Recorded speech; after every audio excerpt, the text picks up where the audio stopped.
Δεσποινής, παρακαλώ να με συνδέσετε με το Άμστερνταμ. Είπα Άμστερνταμ, δεν είπα πίκι ραμ.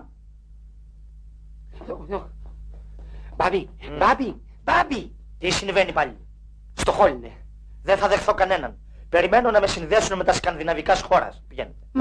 Ούτε ούτε μου. Δεν θέλω αντιρρήσεις από τους υπαλλήλους μου. Μα περιμένει στο χολ. Να περιμένει. Εμπρός στην εργασία σας.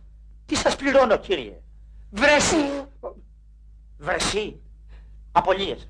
Βρεσί, η Μίρκα είναι στο χολ. Η Μίρκα, πίσω γυναίκες. Πες πως έχω συμβούλιο και δεν θα δεχθώ κανέναν. Δεν θα τη δεχτείς. Στο εργοστάσιό της δεν θα τη δεχτείς. Ξεχνάς πως είναι δικό της τρελάθηκες.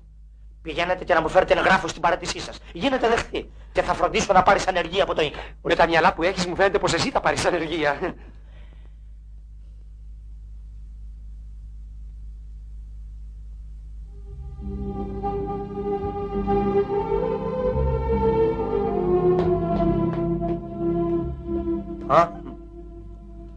Έχει συμβούλιο λοιπόν. Θα έχω σε λίγο.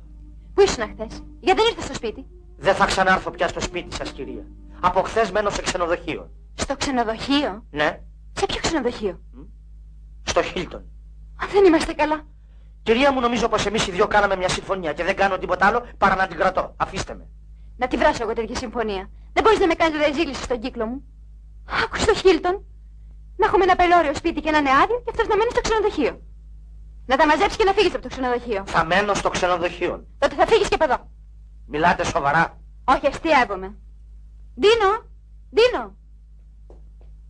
Να φωνάξετε. Από αύριο να λαμβάνεις εσύ στο εργοστάσιο. Άκου στο Χίλτον.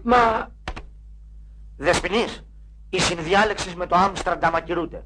Ναι, η υπόθεση έγινε πίκι ραμ. Ήλθον, είδον, κατέκτησα και απήλθον. Πίκι ραμ.